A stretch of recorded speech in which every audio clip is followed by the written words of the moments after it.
Also machen wir jetzt mit dem Beispiel weiter. Let's continue with the examples. But remember, we are now talking about prepositions that take dative. We have done the ones that take accusative. Now we have the ones that commands, that controls, that regate dative. Okay, the first one is by. I believe you know how to pronounce it now. By. And it simply means at. So I have a sentence here. Ich bin bei meiner Mutter. Look at it. By is here. And this is my mother. But then because of this by, that's why we have this ending, ER. If you check the table, you see that that is the ending for dative feminine. This one is feminine.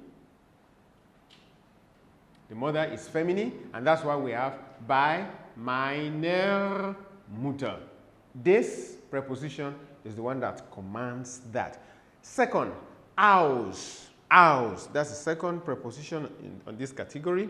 Aus. It means from. Ich komme aus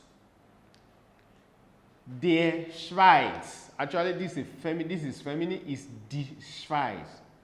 But then because of this aus, you see that this one changes to der, because that is the feminine of dative, feminine dative singular. Okay? Ich komme aus der Schweiz. And then we'll come to the next one. Nach. Nach can mean to. It can also mean after. Let's look at the first example too. Wir fliegen nach Deutschland. We are flying to Germany. Interestingly, because Deutschland does not have any article, we may not see the manifestation of that dative there. But then let's come to the meaning after. Kommt nach mir. This is nach.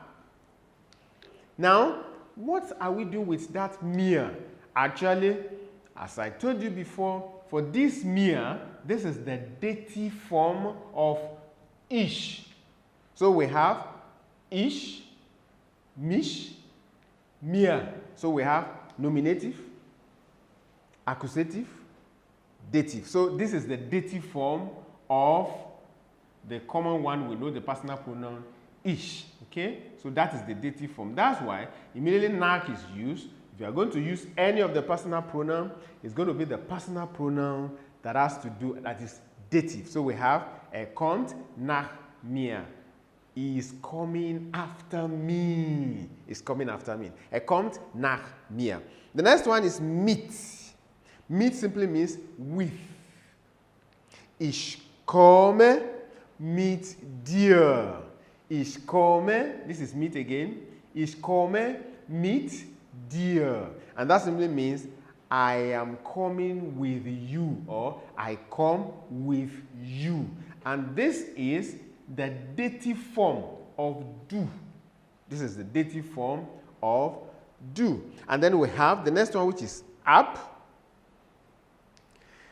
It means from. And we have ab. This is the preposition. Ab nesta. The R is there, the ER is there because Woche is feminine, and this is the feminine ending for adjective that is dative. Dative, feminine ending for adjective. So we have dative, feminine, singular. So dative, feminine, singular, adjective. Yeah? So we see ER. It's not difficult. This is feminine, ER. This is feminine, ER.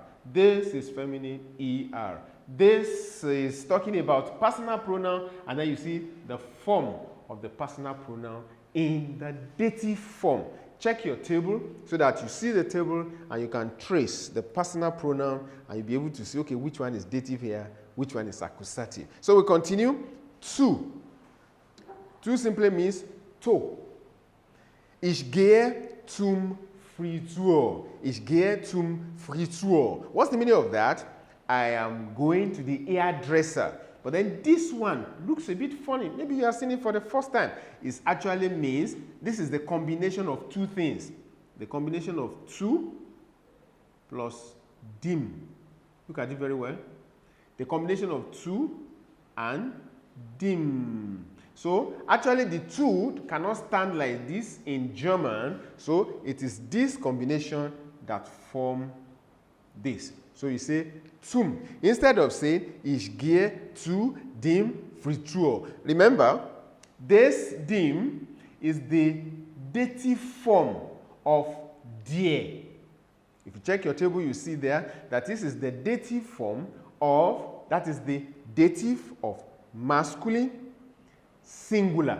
So we have, this is singular, this is masculine. That's why you have this dem, because these two, that's what we are talking about now, it controls dative. So immediately after two, and then we see this is masculine, then we have to look for the equivalent, the dative, masculine, singular noun. So we see the article here, which is dem, and once we don't have, this one is not allowed in German, to dem, so it is transforming to zum. So I repeat, ich gehe zum Friseur. Ich gehe zum Friseur. And then we come to the next one, außer.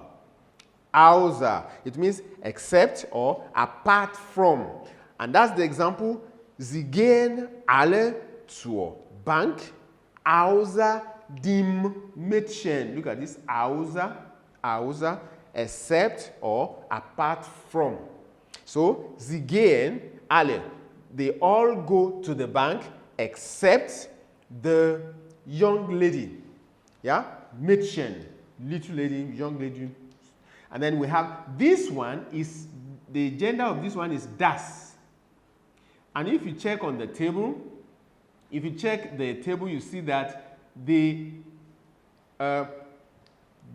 neutral dative singular is dem.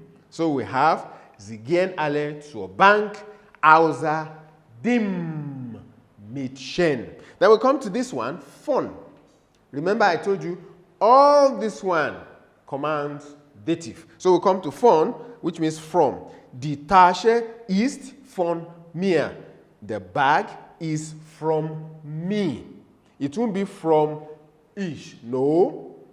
It won't be from, it will be the dative form of ich. And this is the dative form of ich because this von is here. Then we come to the next one, seit. Seit. It means since. Ich lehre seit einem Jahr Deutsch. I teach German since 1 year. Ich lehre seit, but remember, this is what we are looking for, the preposition. And once you use this one, the next thing that comes, okay, look at this one. It must carry em. Why? Because of the gender of Jahr. Okay, so we have, ich lehre seit einem Jahr Deutsch. And then we come to the last one on this row. We have gegenüber. Gegenüber. And in case when you come across things like this, maybe you want to form a sentence, and then you use any of these preposition, and you just come across a word like Frisur, or a word like Zweit or Mutter, and you wonder, okay, is it feminine, is it masculine, is it neuter? And by so doing, you must first check in your dictionary and find out. If you don't know the gender, you can't know which one to use. But then when you know the gender, you'll be able to settle the problem. That's why it's very important. Your dictionary must be very close to you. So we go to the last one, gegenüber. Gegenüber. And that is opposite of. Gegenüber means opposite of. I like it because of the way it sounds. Gegenüber. Yeah? It means opposite of. And we have there, das Museum ist gegenüber der Apotheke. Das Museum, that is the museum, is opposite the Apotheke. That's where they sell medicine. Yeah? It's opposite the place that medicine is sold. So we have, and remember, because Apotheke is feminine, feminine noun, as a result, we have gegenüber der. And that is the feminine noun dative of this word, apotheke. So the feminine dative singular is there. So with that, we come to the end of the prepositions that are controlling dative. I repeat them again: bei, aus, nach, mit, ab, zu, außer, von, seit, gegenüber. Okay, so now we go to the prepositions that are controlling the two, both dative and accusative. Bleib dran! Bis gleich.